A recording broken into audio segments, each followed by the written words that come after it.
In Vessel of Hatred, we travel south to Nantu, a region with both deep ancient jungles and vast sprawling plains.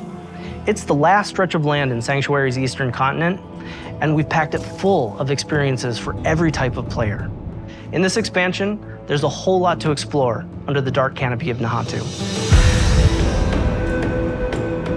Nantu is the southernmost region of the eastern continent that Diablo 4 has been taking place in. It's the last region that we haven't visited yet so far in the game, but it is one that we've been to before in Diablo. There's lots of new areas. We have 6 in total. 4 of them are jungle themed, and then we have 2 that are Red Rock Canyon, but each one of them has their own unique identity. When you first arrive in Nantu, you're in this place called Lingering Hatred. This is high treetops canopies where you're almost walking amongst the branches high above the jungle floor. Imagine a thick canopy that the light is just barely poking through. The whole area has been infected by this thing called the Hollows infestation. The Hollows are a new enemy that's associated with Mephisto. They themselves are kind of like a tar-like substance creature born straight out of the depths of hell. It feels a little twisted. There's a sickness to the area itself. Humans have ventured into this deep part of the jungle where there's all this poisonous plants and flora. The dregs actually started experimenting with eating these hallucinogens, and it put them into this aggressive psycho rage. The dregs were pretty fun because we were able to push more variety in the monster family. You have one of these tall dregs and then half of a body of another dreg on top of it, kind of controlling it and telling it where to go and tossing poisonous bombs at the player. When you come across it, it's very memorable. And then we've also got the area of Tenganse, where you've got the Tenganse Plateau, which is full of these red-rocked plateaus and canyons. Imagine getting up above the land. Those gigantic walls have pockets inside where monsters could live. It offered up a lot of opportunity to bring back a monster family like the Lacunae. We're bringing them back in a new way here as a fully fleshed out monster family with multiple classes. What a more brute force looks like, what a caster looks like. They are very much apex predators, and we're definitely in their territory. And then there's a little sub-area called the Skittering Earth. The name alone makes your skin crawl. It's bug infested, and you can see how the bugs have destroyed the jungles and kind of input their influence on it. Within the Field of Giants, you have these giant corpses of these long-dead demons that humans have begun to mine away at for their resources. While they've got a lot of use out of them, they're also toxic to the land around it. The notion of massive demons walking Sanctuary 1,000 years ago is really thought-provoking. Plateau's also got just this beautiful color scheme to the lighting. It's really lovely to be there. And then horrific at the same time, you know, it's great.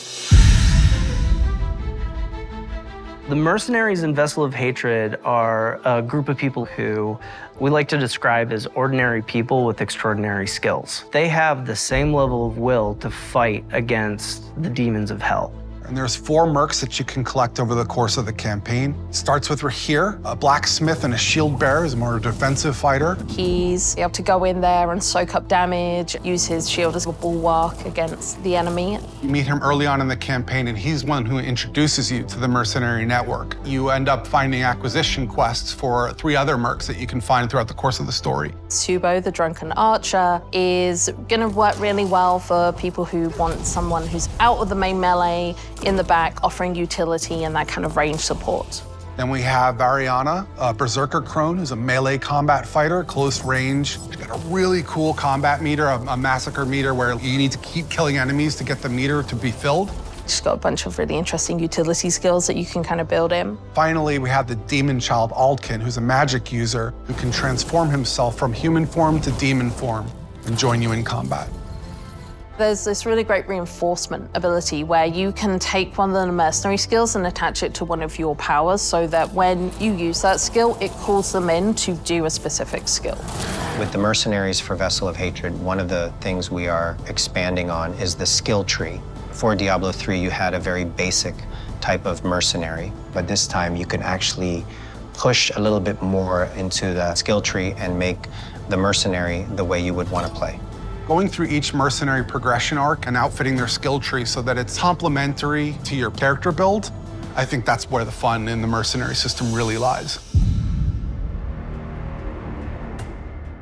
The Dark Citadel is a new in-game feature that's coming in Vessel of Hatred. It's an entirely cooperative player experience. All the mechanics within it are based around you working together with your party members to solve the challenges and face the first Khazra hordes within. One of the outcomes of the Mage Wars is this giant crater and all the souls that were kind of lost in it from those wars. The goal of the first Khazra, who are kind of the original Khazra, they're using the powers within the Citadel found within this crater to perform experiments to try and bring back their Dark God. Only recently, people have started going missing. They head into the Khazra region, they disappear, never to be seen again. So it's clear that whatever they're planning is about to come to fruition, and your job as the players to get in there and stop it.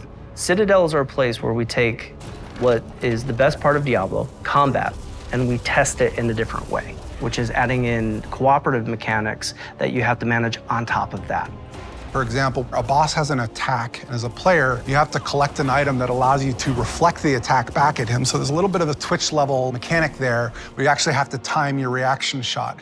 What's interesting about it is when you get multiple people in there, we're each responsible for reflecting that shot once, so we all have to sort of master the timing of that move. You can't do that kind of thing without coordinating as a team, and that's sort of the example of what Citadel gameplay feels like.